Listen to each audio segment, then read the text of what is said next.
En el nombre del Padre, y del Hijo, y del Espíritu Santo. Amén. Buscamos el texto, capítulo 4, versículos del 43 al 45, que todavía formarían parte del discurso final que estaba en el contexto de la presencia de Jesús con los samaritanos. Y vosotros tenéis la hojita que dice clase 6, Juan 4, 46, 54. Lo primero que vemos es lo que llamamos sumario. Sabemos que los evangelistas, cada vez que van a contar un nuevo acontecimiento, digamos que terminan el anterior por medio de sumarios, breves informaciones que hacen que Jesús pueda terminar una acción y comenzar otra. En este caso, despiden a Jesús de Galilea después de estar 2 días, y Jesús en el versículo 44 nombra o repite un dicho, el cual dice así: un profeta no es estimado en su propia patria. En realidad, los sinópticos también hacen referencia a este dicho, como tenéis escrita en la hojita, ¿no? Entonces podría ser que tanto el dicho como la curación parecieran y no parecieran estar tomadas del relato de los sinópticos. Primero, porque el contexto en el que Jesús dice que un profeta no es bienvenido, no es estimado en su propia tierra, hay que encontrarle un significado más profundo que va a tener con la visión de los signos en el Evangelio de Juan. Y con respecto a la curación en sí misma, vamos a ver cuál es la diferencia y la semejanza con los relatos de la curación de un hijo o un siervo del centurión, que están relatados en, si queréis tomar nota, no lo he puesto, Mateo 8, del 5 al 13, y Lucas 7, del 1 al 10. En realidad, hay un esquema que se repite en la petición de una curación del Señor en estos 2 relatos, y también, si recordáis, en el relato en el que una mamá sirofenicia pide por la curación de su hija. Y se repite el relato en el sentido de que se expone ante Jesús una situación y la reacción de Jesús parece que se distancia o que no le interesa o que no está dispuesto a hacer un milagro.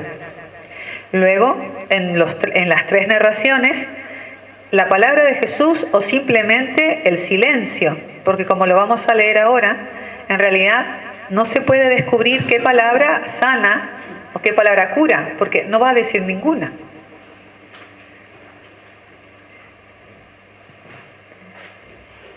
Porque en ninguno de estos 3 milagros Jesús va a tocar a la persona.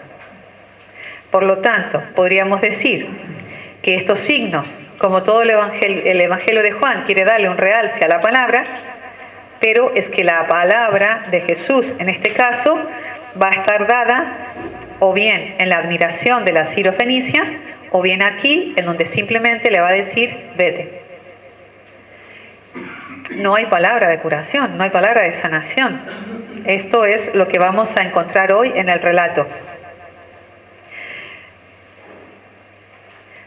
Para sorpresa nuestra, y también para que aprendamos a leer la Biblia con unos ojos también abiertos y una mente abierta. Vosotros sabéis que en el Antiguo Testamento hay relatos, como por ejemplo el diluvio en Génesis 6, que están relatados estos hechos en otras religiones, ¿verdad?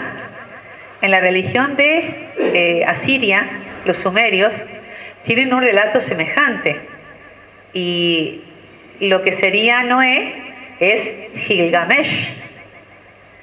Y es un relato casi igual. No es para que nos escandalicemos, pero os puse en italiano, porque no me dio tiempo a traducirlo, un relato muy parecido a lo que es la curación de Jesús. Nosotros creemos que esta es palabra de Dios y que estos relatos son verdaderos. Pero no está mal que conozcamos también algo de literatura, en este caso literatura judía del tiempo, en el que también se cuenta de que hay otras personas que curan, hay otros terapeutas, se dice, ¿no? Desde el griego, terapeio, que significa restaurar. Ahora vemos las dos diferencias. Entonces voy a leer el relato, ¿sí? Aunque bueno, aquí tenemos a una compañera que podría leerlo bien en italiano, pero no nos sirve. Pero bueno, tú me corriges la traducción. Pero es muy curioso. Recordad que el relato está tomado de un Talmud en el Talmud de Babilonia. Y dice así: hay un rabino taumaturgo que también le ruega a distancia al rabino Ben Dosa, Hanina Ben Dosa. Esto sucede en el año 70 o 90, cerca de la época del Evangelio de San Juan. Y dice, narra así: nos enseñan nuestros maestros que una vez se enfermó el hijo de Rabá Gamaliel. Y entonces él envió a 2 doctores de la ley que vayan al rabino Hanina Ben Dosa para que él pudiera invocar sobre esta persona enferma la misericordia de Dios. Luego descendió, volvió y les dice a ellos, o sea, después de que oró este rabino, y les dice: id, porque la fiebre ya ha pasado. Uy, estos mensajeros le preguntaron: ¿acaso tú eres entonces un profeta? Él le responde: no soy profeta ni tampoco soy hijo de profeta. Pero yo sigo una tradición. Si cuando yo rezo, esta oración mía fluye de mi boca, yo sé que viene aceptada. De otro modo, esta oración que no sale de esta manera habría sido rechazada. Entonces dice que ellos se sentaron y escribieron la hora exacta de cuando fueron y volvieron a Rabá Gamaliel. Y él, Rabá Gamaliel, dice: juro sobre el culto, es decir, es una frase, ¿no?, para decir juro por Dios, ¿no?, que no se ha dicho un momento, ni un instante menos, ni un instante después, en que los hechos se hayan sucedido así, propio, es decir, justo en el momento en el que lo estáis diciendo, la fiebre bajó y le dimos a beber un vaso de agua. Bastante similar, ¿no? Bueno, lo tomamos como relatos que también había en la época de Jesús, y simplemente para que lo tengamos en cuenta. ¿Hay literatura detrás de estos relatos? También. ¿Jesús haría los signos? Claro. ¿Había otras personas que curaban? Sí. ¿Sabéis cuál fue una de las grandes diferencias que había con Jesús y los demás terapeutas? Jesús nunca cobraba. En Marcos 5 se habla de la hemorroísa, que había gastado todo su dinero en médicos que nunca le cobraron. Pues una de las características de este terapeuta, de este taumaturgo que es Jesús, pues era que nunca había cobrado. Lo dejamos al hecho como presente en una literatura de la época de Jesús. Nosotros creemos que Jesús sí que hizo realmente esta curación, este milagro, lo atestiguan también los otros evangelistas, y también porque creemos que también aquí no hay una enseñanza que el Espíritu Santo también está presente en otras religiones. En nuestros hermanos judíos también está presente, ellos también rezan, también Dios les concede milagros, y en otros hermanos nuestros también. Y he querido también traer este relato porque la respuesta que da aquella persona que reza es: ¿cómo sé que Dios me ha escuchado? Dice: porque yo sé que la oración fluye, si no me hubiera quedado bloqueado. Y esto me ha recordado una anécdota de una hermana, de una religiosa, que se le pedía oración en el claustro aquí en España, no hace muchos años. Y le preguntaban, dice: ya he dejado de rezar. Y dice: ¿y por qué? Porque yo creo que ya Dios ha cumplido esto que hemos pedido. Dice: ¿y por qué? ¿Cómo lo sientes? Y ella dice: por el deseo y la intensidad con que yo rezo por esta intención. Bueno, ahí lo dejo.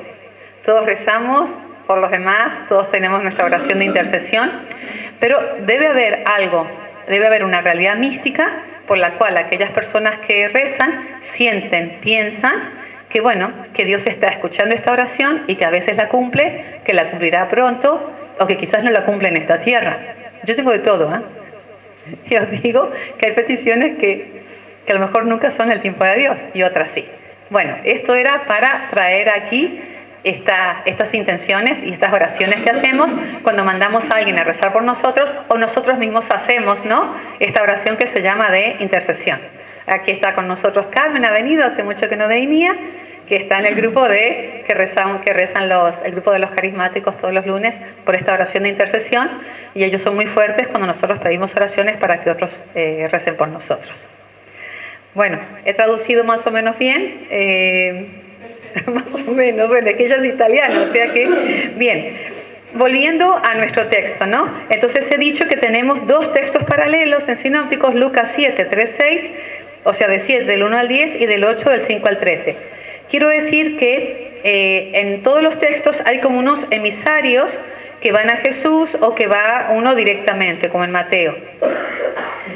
La pregunta es, si tú eres profeta, quiere decir que haces milagros, o si haces milagros es porque eres profeta, o si curas es porque eres profeta. Y entonces he traído al recuerdo dos famosos profetas que ellos tenían la capacidad o el don de hacer milagros, el don de curar. ¿Os acordáis de Elías con la viuda, con su hijo? No solamente le curó, sino que le resucitó. Y no solamente hizo el milagro de que cuando se le acabó la harina y el pan, se le multiplicó para siempre. Y luego Eliseo, que era discípulo de Elías, cuando Elías se muere, es aquel que sube en el carro de oro. No sé si alguien se acuerda, es uno de los pocos textos de los que habla la Biblia de personajes que no se les ve morir, que se les ve ascender. Por eso es tan importante Elías cuando decía Elías va a volver, porque nunca se le vio morir.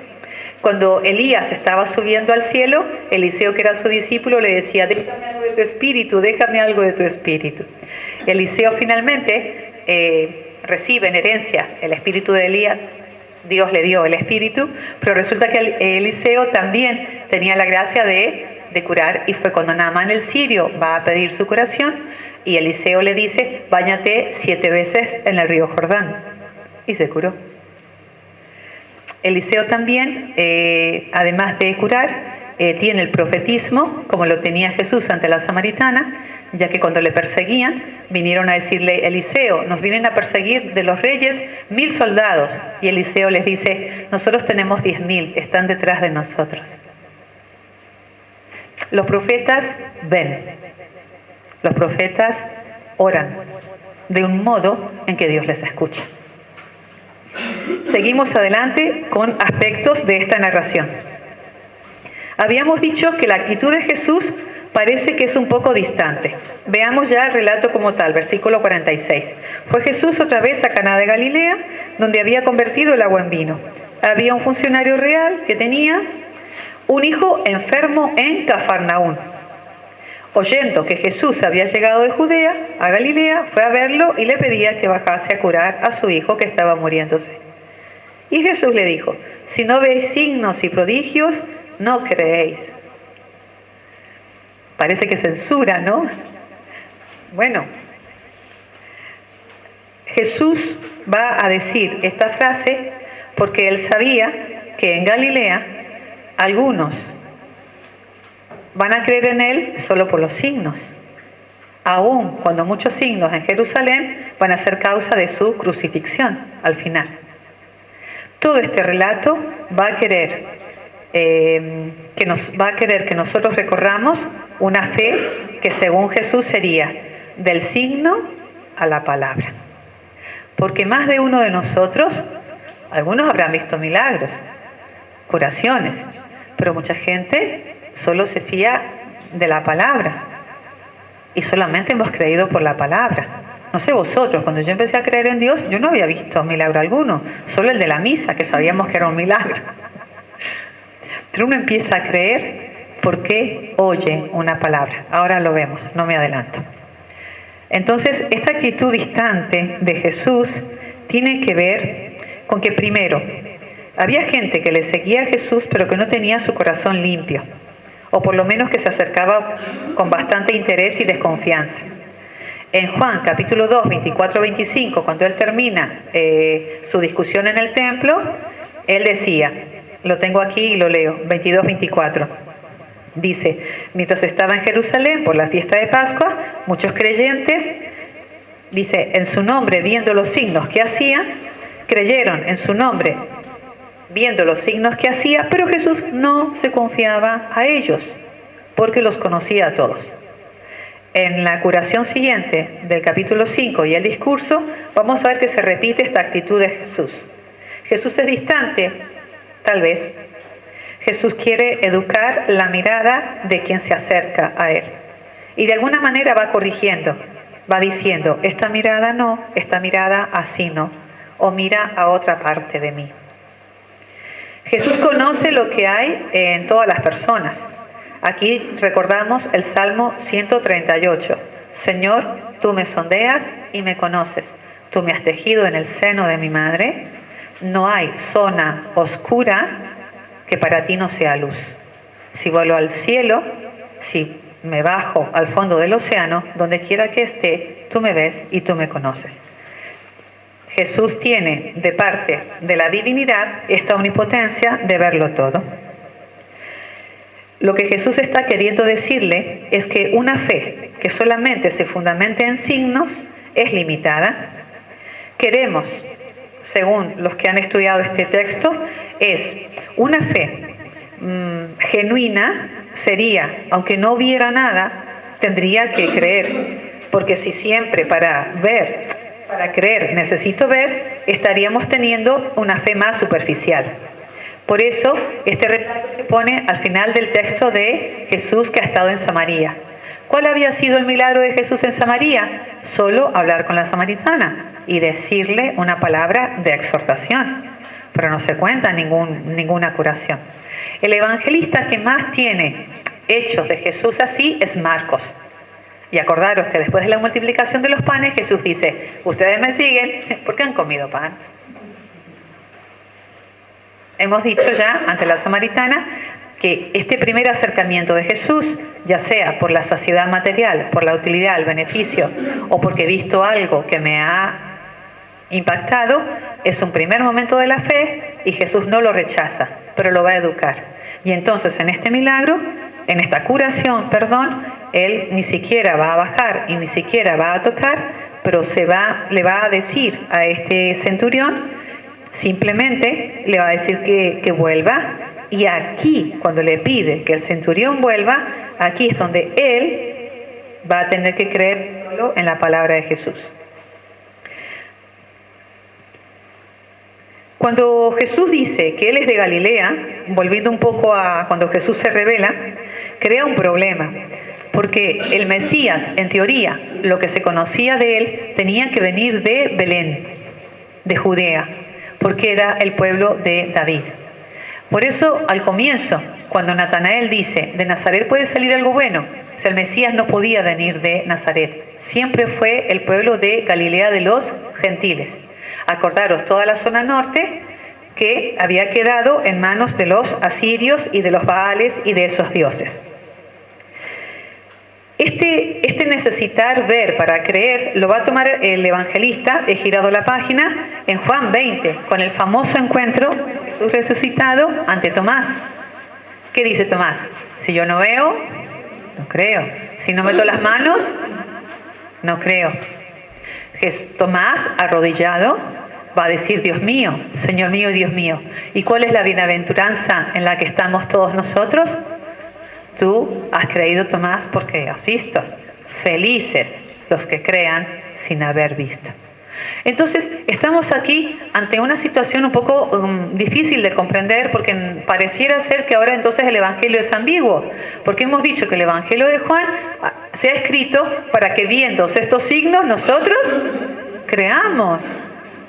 Bueno, pues aquí estamos tratando de entender qué nos ha querido decir el evangelista Juan. Es verdad que a veces necesitamos signos para creer, pero todo el Evangelio nos va a pedir que creamos en su palabra. Por eso San Juan de la Cruz solía decir, ya Dios, ¿qué más puede hacer? Ya envió a su Hijo, ¿por qué seguimos esperando más cosas? Tal vez porque somos niños somos niños en la fe o necesitamos mucha seguridad. En el relato, Cafarnaúm estaría a la orilla del mar, del lago de Galilea, estaría alrededor de este circulito de arriba. Y Caná está hacia adentro unos 30 kilómetros. Este funcionario sería empleado, por así decirlo, oficial del rey Herodes Antipas. Herodes Antipas era uno de los hijos de Herodes el Grande, que no se llama rey, sino que se llama tetrarca. Lo he recordado, tetrarca es uno de los jefes en los cuales se divide en 4 partes el reino de lo que era el reino de Judá, antiguamente llamado reino de Israel. Acordaros que se divide en los 3 hijos de Herodes y después que uno reemplaza a Poncio Pilatos. Y otra parte era de Roma, la Perea. ¿Sí?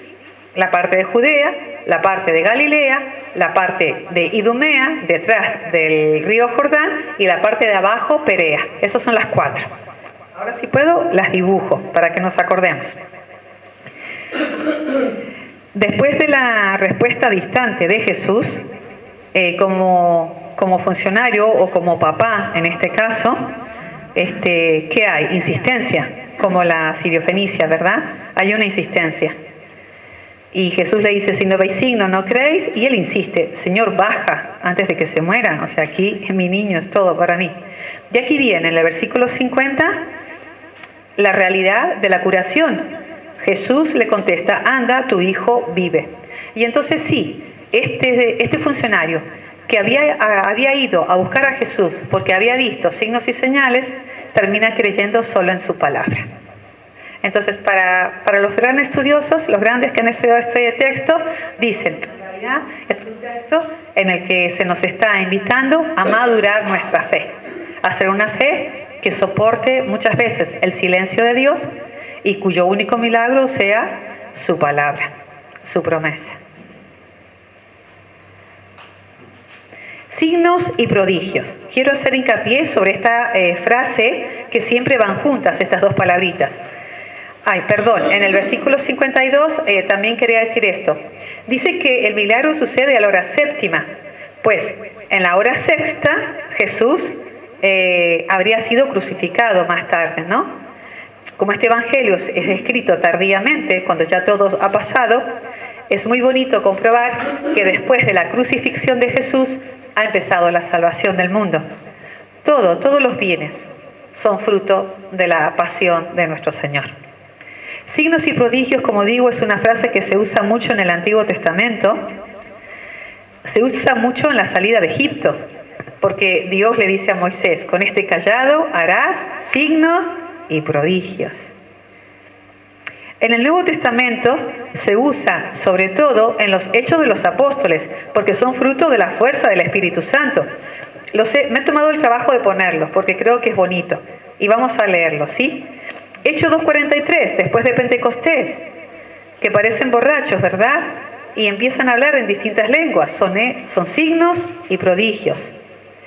En 4:30, cuando Pedro estaba preso en la cárcel, la comunidad reza y tiembla el lugar cuando la comunidad reza por Pedro. Baja el Espíritu Santo y la cárcel se abre y Pedro escapa.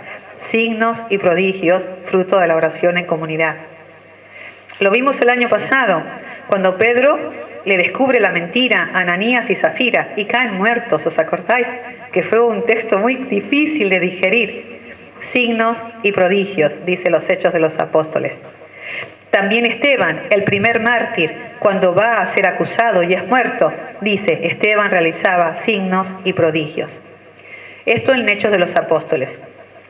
Y luego Pablo mismo, en 14:3, en Iconio, Pablo y Bernabé juntos en 15:12, cuando ellos misionaban en el norte, en Antioquía, y fueron Pedro y Juan a verificar lo que estaban haciendo, dice, tenemos que ir a ver todos los signos y prodigios que están haciendo Pablo y Bernabé.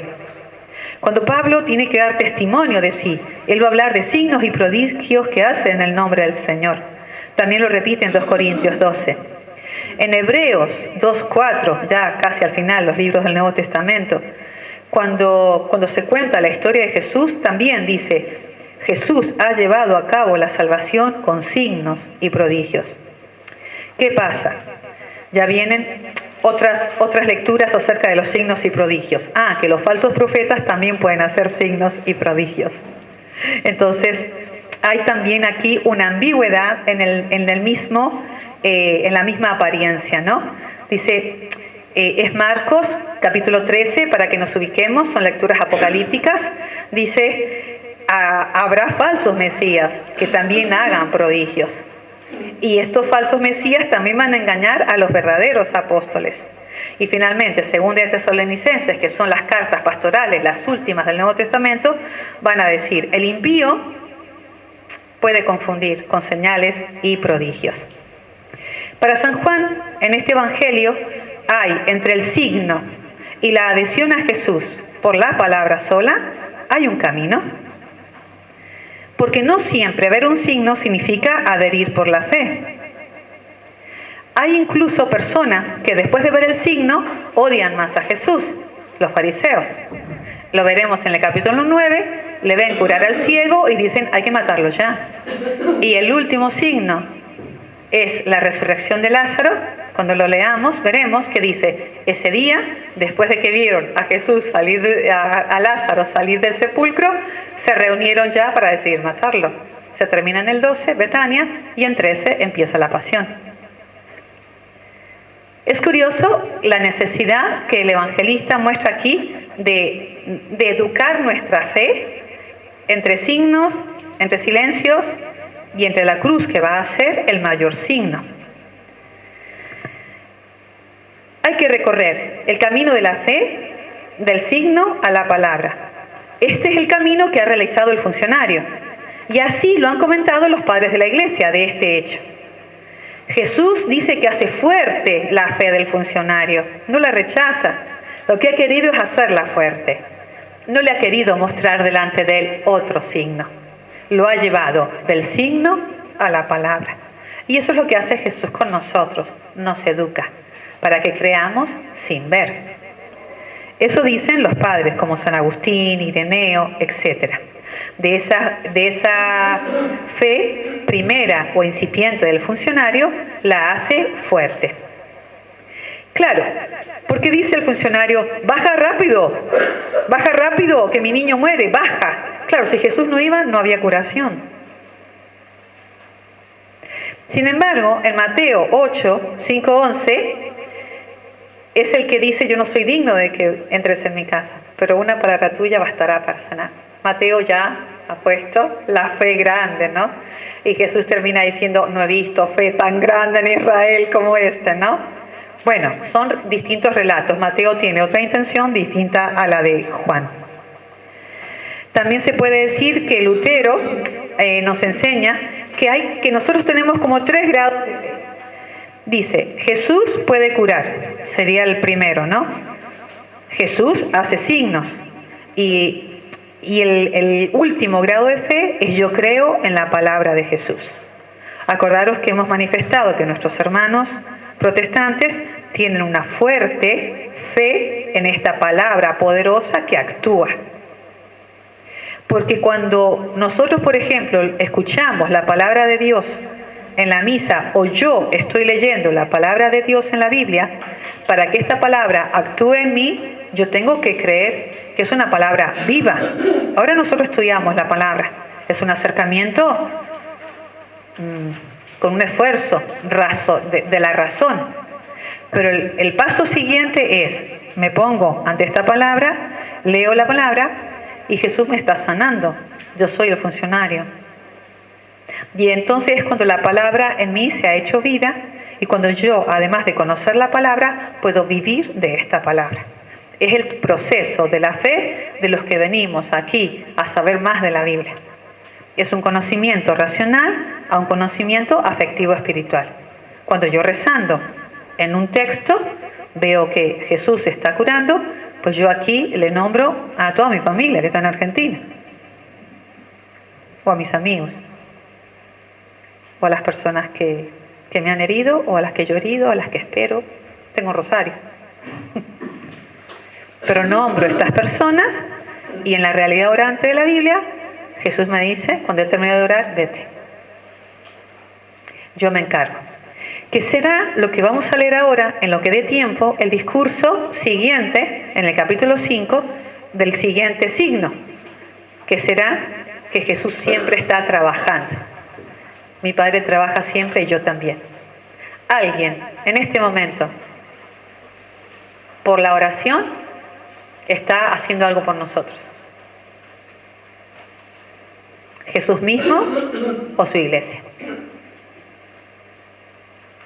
Esta sería la fuerza de la palabra y la fuerza de la comunidad. Termino este relato diciendo: de débil a fuerte, la fe, de poca a mucha. Y bueno, este último comentario lo hago respecto a que no fue a Galilea porque decía que ningún profeta era bien recibido, sino porque solamente le buscan por el pan que multiplica. Él vuelve a Caná, donde había hecho el primer signo. Se ve que es un lugar más recogido. En la fe no siempre ver es creer, porque yo puedo ver y acoger, pero también puedo ver y no creer, y puedo ver y no acoger, que es lo que hicieron con Jesús. En definitiva, este evangelio fue escrito para que viendo pudiéramos creer, pero felices los que podamos creer sin haber visto, porque se acoge a quien han dado testimonio, es decir, la palabra de la iglesia, nuestra tradición, o nuestros hijos, amigos, hermanos, que creen en lo que les decimos. Y aquí terminaríamos el capítulo 4, con la curación, con el signo del centurión. Y nos queda, para empezar, el capítulo 5. Muy mal. ¿Cómo lo vamos a distribuir?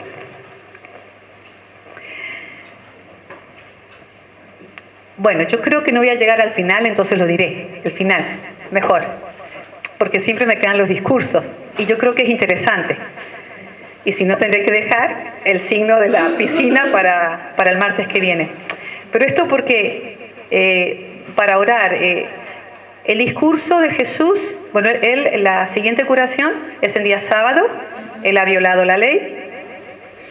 Encima le ha hecho violar la ley al enfermo, ¿no? Lo comentábamos con el Modena, le dice una hora B y lleva la camilla. No se podía cargar camilla, no se podía cargar nada. O sea, él viola la ley y le hace violar también la ley al enfermo que se ha recuperado. Entonces, el primer escándalo es, oye, ¿por qué has hecho esto en sábado? Y entonces la respuesta de Jesús es, Jesús no se esconde.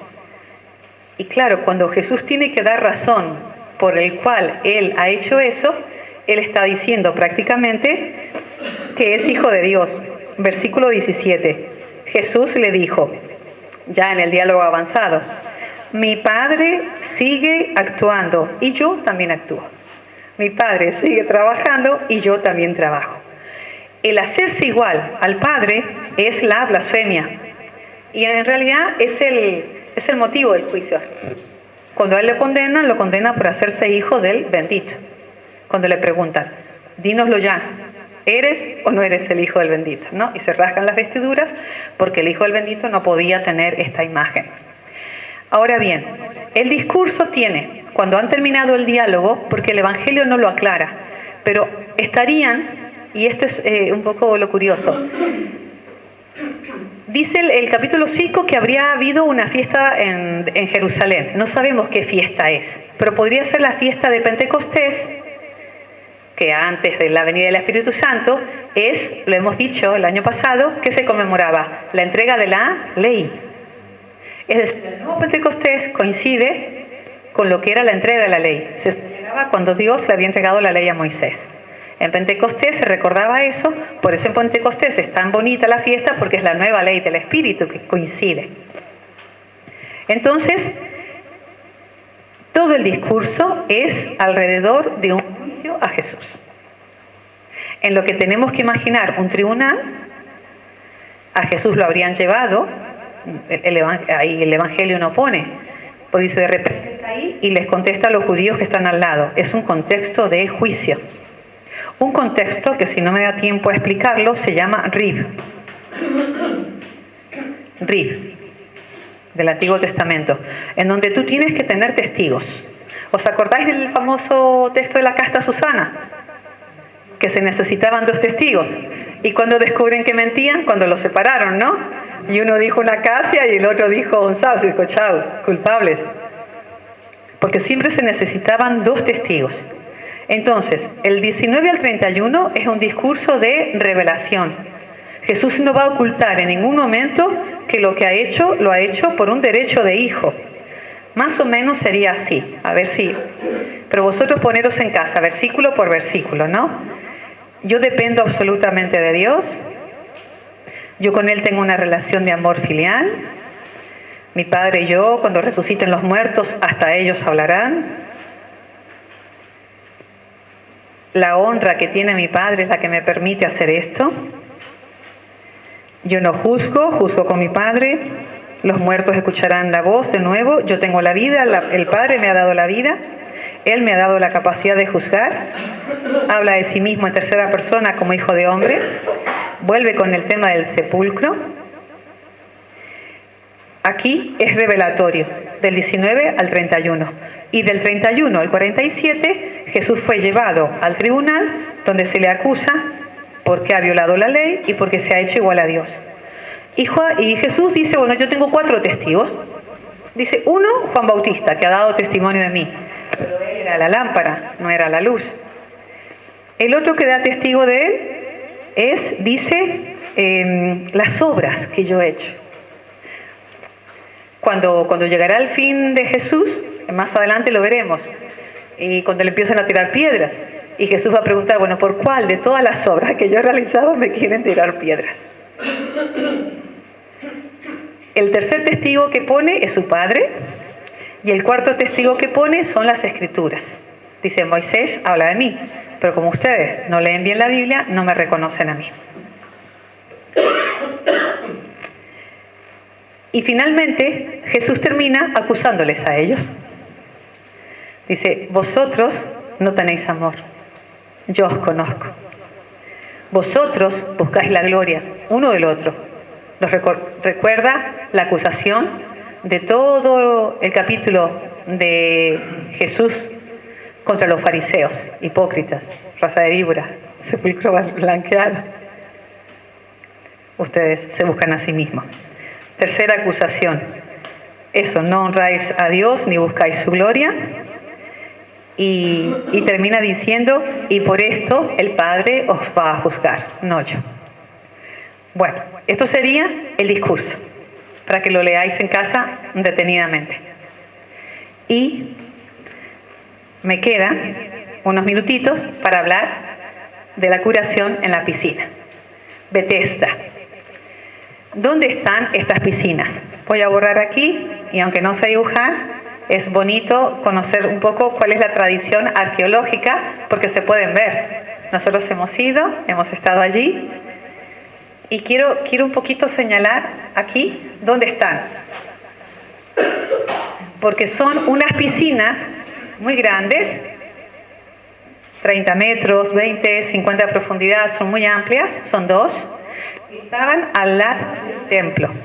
Este es el templo, ¿vale? Suponiendo que este es el templo. Aquí en la zona oeste está la Torre Antonia, lo que era la casa de, lo que hubiera sido una casa de los funcionarios. Aquí estaba, aquí juzgan a Jesús, digamos, ¿no? La casa donde se refugiaba Poncio Pilato como prefecto romano, porque había venido a las fiestas de Jerusalén. Entonces, bueno, aquí está, hay un camino, ¿no? En este camino del templo aquí a la Torre Antonia, hay una puerta al templo, y aquí se lavaban las ovejas que iban a entrar al sacrificio. Y se lavaban las ovejas y se seleccionaban las ovejas que no tuvieran ningún defecto. Y por eso estas piscinas son tan grandes. Y están al lado del templo. Es un lugar donde arqueológicamente ha sido respetado desde el momento cero, ha sido custodiado primero por los ortodoxos, luego por los cruzados y luego por ya los franciscanos. Los musulmanes han tenido después de los cruzados una escuela y finalmente han recuperado el lugar los padres blancos, unos misioneros, pero tiene toda la trayectoria. Esto está desde el año 0 hasta nuestros días, está custodiado y se han hecho las excavaciones y está comprobado todo el lugar donde estaban estas piscinas.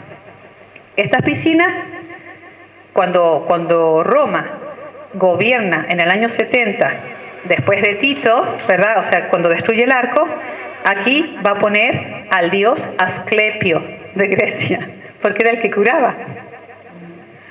Asclepio. Es decir, aquí se sabía que algo pasaba. Hay un versículo que no lo ponen todas las Biblias y que dice así. Está inserto, creo que lo he escrito. A ver.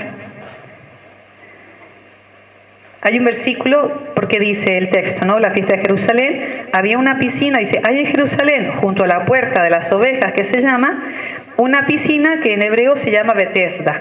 Ya os digo algo de este nombre. Y ahí dice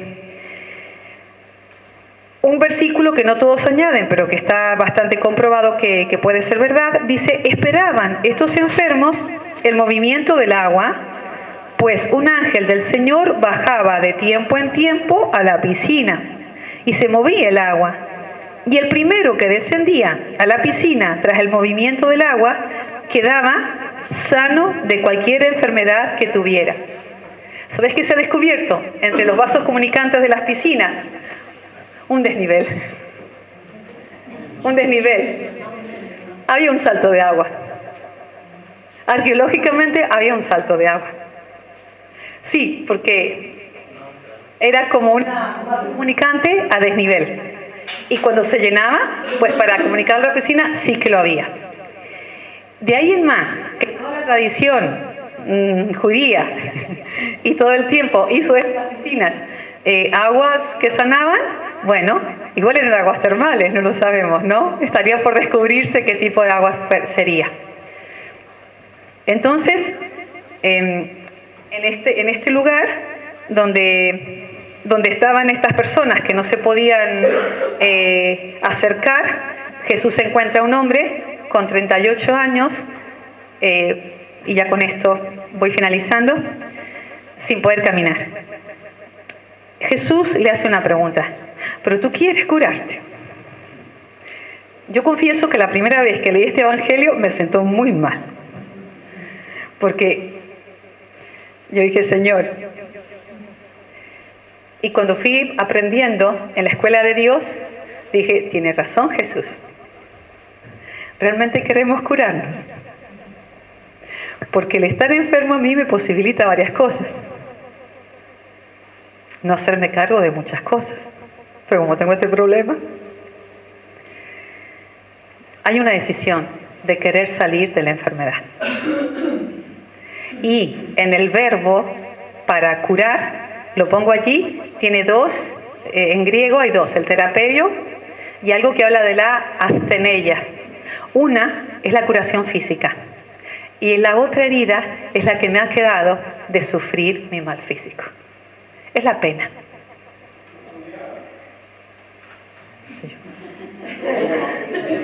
Bueno, con esto terminaríamos, ¿no? La narración. Vamos a retomar, si os parece, que esto ha estado muy rápido, pero en el capítulo 6 viene ya la multiplicación de los panes, que en los otros evangelios también la hemos tenido. Bueno, hemos alcanzado a decir de todo un poquito. Vamos a pedirle a la Virgen que nos acompañe. Ya nos vemos en diciembre, ¿no? ¿Cuáles fechas son? 3, 10 y 17, ¿no? Bueno, rezamos.